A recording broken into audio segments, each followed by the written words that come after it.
I know you're skipping your post-run stretch. Enough of you have told me. Well, I'm here to share some honesty and let you know that that is a surefire way to end yourself up in physical therapy, seeing someone like me.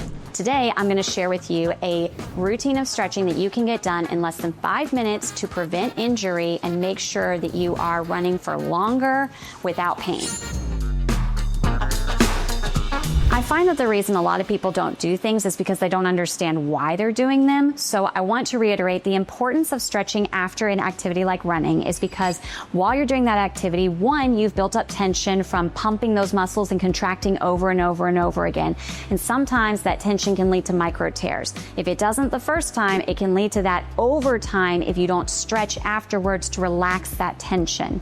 Also, after you're done running, your tissues are much more likely to stretch and stay longer. It's the moldability period versus when you're stretching before running, your muscles are cold. They're less likely to make long-term changes to the actual tissue. It's better to do it after running. So we're going to go over 3 major muscle groups that I know you use during running and how to stretch them afterwards. The first muscle group is going to be your calf muscle. So to get a good stretch there, we're going to go into a runner's lunge, all right? First, front leg is bent, back leg is straight, all right? We're then gonna bend our knee in order to move our trunk forward, but we have to keep our back heel on the ground. If our back heel is not on the ground, we are losing the stretch in our calf, all right? So you're gonna lunge forward as far as you can with that back heel staying on the ground. One other consideration is keep the back knee straight. Do not bend it while keeping the heel down because that is stretching a totally different calf muscle, all right? The next muscle group that we're gonna stretch is gonna be your quadricep muscles. So we're going to start with bringing your heel to your bottom as your standing quadricep stretch. Now, one thing to note about your quadriceps is that one of them is a 2-joint muscle. So it crosses both your hip and your knee. And so when you're doing this stretch, you have to make sure that you are extending your hip or at least doing your knees side by side and keeping yourself nice and flat versus I see so many people doing this stretch and allowing that hip to come forward.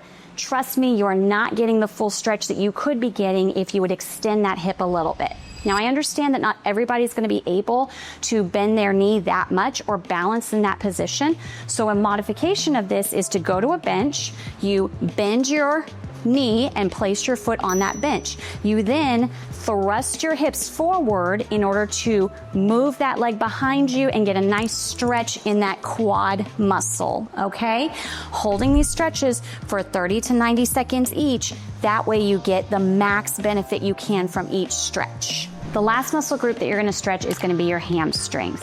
Now, it's great when you use your hamstrings to propel yourself when you're running, get faster, but we wanna make sure to stretch these because if over time that tension that we build during the run causes micro tears, that can then lead to larger tears and then lead to you not being able to run for a while. So instead, let's stretch after we're done running.